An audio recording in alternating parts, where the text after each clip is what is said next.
Ça se passe à la campagne. Donc un père qui travaille dans un marché aux poissons se lève tous les matins très tôt. Il part travailler très tôt et un jour son jeune fils l'entend mais il peut pas se rendormir et du coup il se met à dessiner un poisson et le lendemain matin il décide de prendre ce dessin et de l'amener à son père pour lui en faire le présent. Voilà, donc c'est une espèce de petite aventure pour lui qui commence. Ouais. Alors on s'est rencontrés en 2014 au Festival de Locarno. Igarashi présentait son deuxième long métrage qui s'appelait Hold Your Breath Like a Lover, et moi je présentais un film qui s'appelait, mon premier long métrage qui s'appelait Un jeune poète.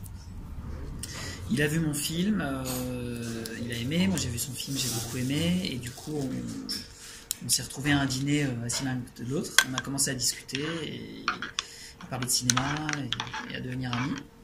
Et ensuite on s'est revus au Japon à plusieurs reprises, et c'est là où un soir on s'est dit on va faire un film ensemble. Voilà. C'est comme ça que c'est parti.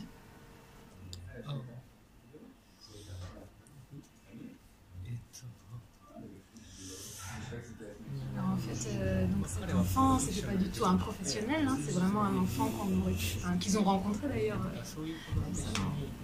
Et donc du coup, c'était assez difficile parce que un enfant de 6 ans, on peut pas lui dire tu fais ça parce qu'on n'a pas le temps. Notre temps de réalisation de film, c'est ce temps précis. Donc lui, il faisait un peu ce qu'il voulait quand il en avait envie. Et donc il a fallu s'adapter à lui, mais finalement, même si ça a été difficile, c'est aussi pour ça qu'on a pu faire ce film-là, c'est parce qu'on s'est adapté à cet enfant et c'était amusant aussi. On est plutôt le type de réalisateur qui attend de recevoir des surprises de ce qui se passe sur le tournage, que ce soit vis-à-vis des acteurs ou de la météo. Je pense qu'un acteur de 6 ans et la région dans laquelle, Aomori, la région dans laquelle on a tourné, où il neige 15 fois par jour, et je pense qu'on a combiné deux risques. Donc du coup ça a été très difficile, mais en même temps il y a 40 surprises par jour, et nous on est plutôt ce genre de réalisateurs qui ont envie d'être surpris, qui ont envie d'être nourris aussi par les propositions des acteurs. Donc la difficulté, moi je la vois plus que Takara, on peut pas comment dire, s'il est triste on peut faire une scène triste. S'il a envie de jouer, on va le filmer en train de jouer. On ne peut pas le contraindre totalement. On peut lui donner des directions, mais finalement, il n'en fait qu'à sa tête. Donc comme dit Igarashi, c'est sympa à faire, mais en même temps, il y a des difficultés. Et voilà, on est dans cette ambivalence-là. Mais c'est un choix qu'on a fait. Et nous, à partir de ce moment-là, on s'adapte. Et c'est son portrait, ce film. Nous, on veut vraiment... Une fois qu'on l'a décidé, on ne regrette pas, on y va à fond avec lui. Et au final, il a été super. Ouais, il y a totalement un côté documentaire, mais la forme, donc dans le processus, c'est-à-dire le procédé, comment on filme, comment on le... Mais la forme, c'est une fiction. Et c'est même plus qu'une fiction, c'est presque une fable, ou un poème, on pourrait dire. Donc, du coup, c'est ça qui nous intéressait, de confronter une forme très... poétique, c'est un peu prétentieux, mais disons poétique, avec une grande liberté documentaire, et un enfant qui est très... Parce que sinon, on l'aurait filmé avec une caméra au point, ou on l'aurait filmé avec une caméra à épaule. Ça peut faire des très beaux films, enfin, il y a des exemples, sur l'enfance notamment, des films sur l'enfance très, très documentaires. Mais nous, assez vite, on s'est dit qu'on voulait au contraire une forme très, très pure, très épurée, très essentielle.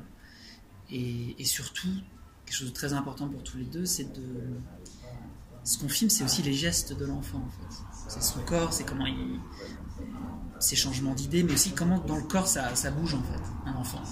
C'est presque un film où on observe, quoi. Et ensuite, l'émotion, elle vient de ses gestes, elle vient de toutes ces petites trouvailles qu'il est capable de donner.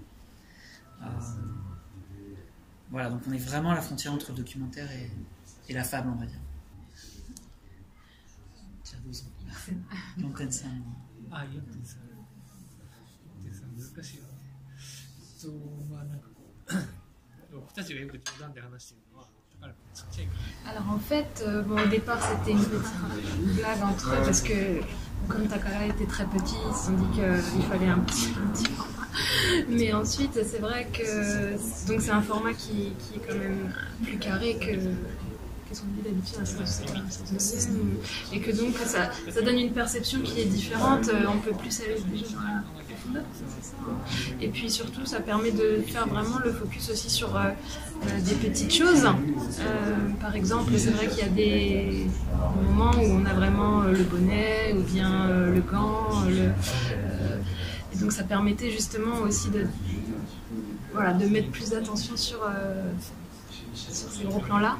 Et également, le fait qu'ils ont rassemblé ou regardé beaucoup de dessins d'enfants en amont du film. C'était en amont du film, c'est ça. Et c'est vrai que ce format-là, il rappelle un petit peu le format d'un livre pour enfants, finalement. Donc c'est quelque chose qui résonnait bien avec le film.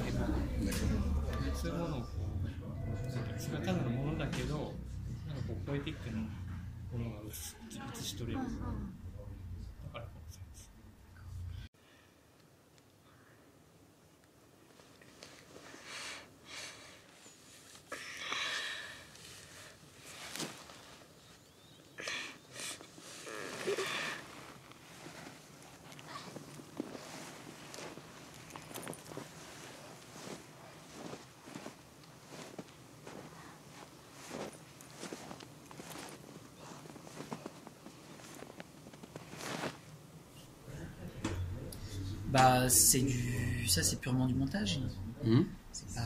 C'est pas écrit pour être dans ce sens-là. C'est le monteur, donc William Labourie, avec qui je travaille depuis pas mal de temps maintenant, qui a collé ce plan séquence de Takara qui joue, parce que nous quand on tourne,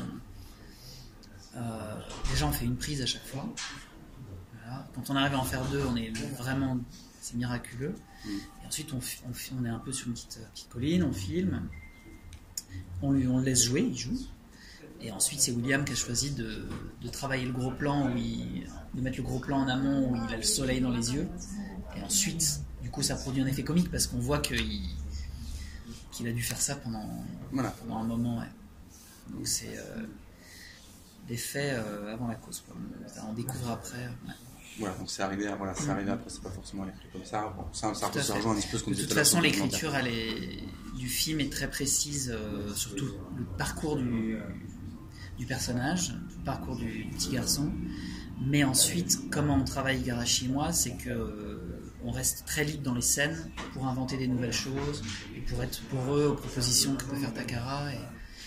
Donc voilà, là encore, c'est une sorte d'adéquation entre de la maîtrise ou du contrôle et en même temps une absence totale de contrôle. On est vraiment là-dedans, tous les deux.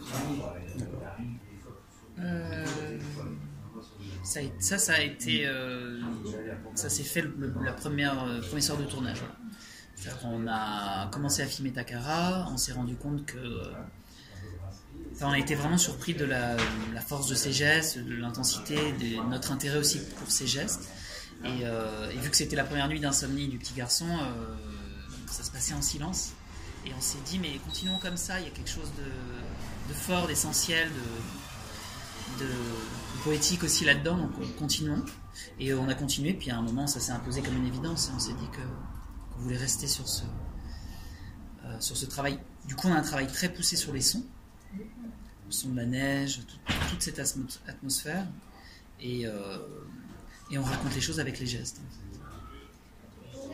En fait, c'est vrai que ce petit garçon, en particulier lui, Takara, il avait vraiment quelque chose qui faisait que toutes ses émotions, elles ressortaient dans son corps et dans son visage, dans ses expressions. C'était extrêmement parlant déjà, et que s'il y avait eu vraiment du dialogue en plus, ça aurait fait trop quoi. Parce que, voilà, donc c'est un petit peu ce que disait déjà avant, donc c'était vraiment voilà, pour pas finalement que ça se bouscule et que toute l'émotion, tout le dialogue puisse passer par le corps et les expressions de ça en fait. Ok, merci.